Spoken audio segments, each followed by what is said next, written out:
Assalamualaikum warahmatullahi wabarakatuh. Perkenalkan nama saya Muhammad bin Atam Romono dari kelas 11-4 SMA Negeri 3 Kota Tangerang Selatan. Pada kesempatan kali ini, saya akan mempresentasikan tugas sejarah saya yang bertemakan pemberontakan orang-orang Tiongkok terhadap VOC. Sebuah memori kelam yang dirasakan warga Tionghoa ketika Jakarta masih bernama Batavia di bawah kekuasaan Verenigde de Oost-Indisch Company atau VOC. Sebuah kongsi dagang Belanda yang kemudian berkembang dan memonopoli perdagangan di kawasan Asia.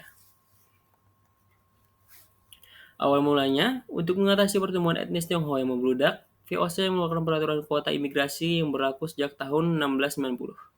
Isi peraturan tersebut memberlakukan pajak bagi orang Tionghoa yang masuk ke Batavia. Keadaan mulai berubah pada 1738 saat Gubernur Jenderal Adrian Falkenir mengeluarkan peraturan agar semua orang Tionghoa yang telah berizin maupun belum harus memiliki permisi briefjes atau surat pas dengan cara membayar 2 ringgit. Kelanjutannya, menjelang bulan Februari 1740 saat bersamaan orang Tionghoa sedang merayakan Imlek, VOC memberlakukan sanksi tersebut diantaranya penangkapan terhadap 100 orang di Tionghoa di wilayah Ommelanden. Penangkapan tersebut membuat orang Tionghoa bereaksi.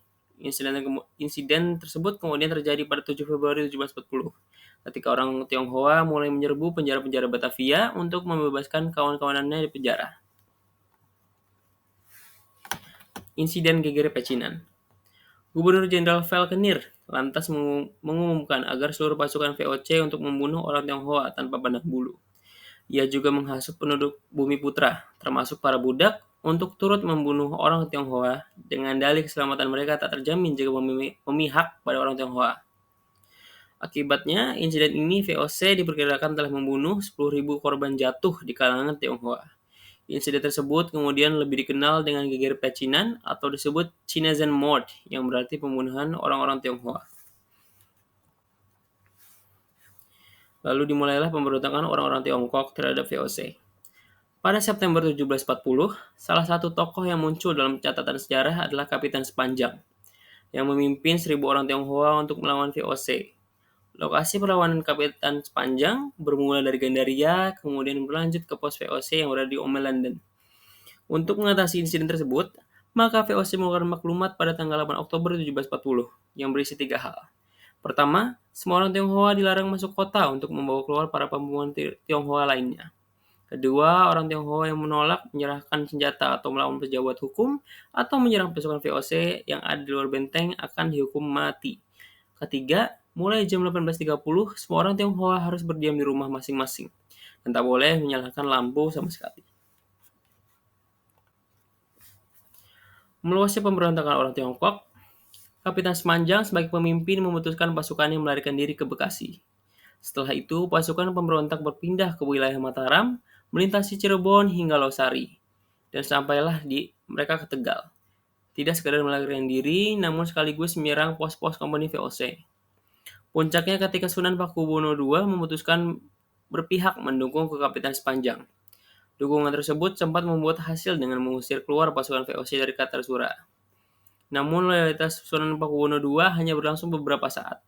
Ketika pasukan VOC balik menyerang, pasukan Tionghoa, disinilah pada akhir tahun 1741, Sunan Pakubuwono II memutuskan hubungannya dan berbalik mendukung VOC.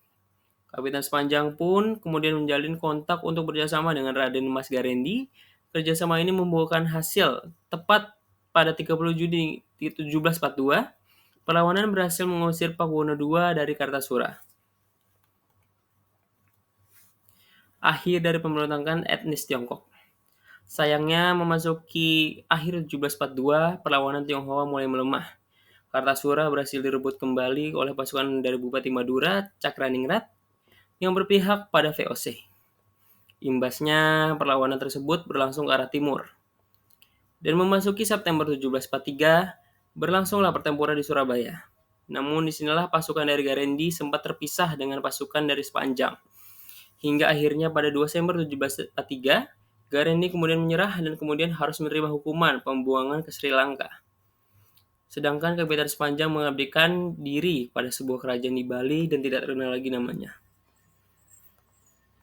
Nilai moral yang bisa kita dapat dari kisah ini adalah, sebagai makhluk sosial, kita tidak boleh sewenang-wenang dalam memperlakukan etnis lain.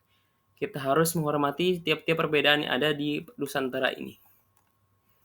Sekian presentasi dari saya. Mohon maaf bila ada salah kata. Wassalamualaikum warahmatullahi wabarakatuh.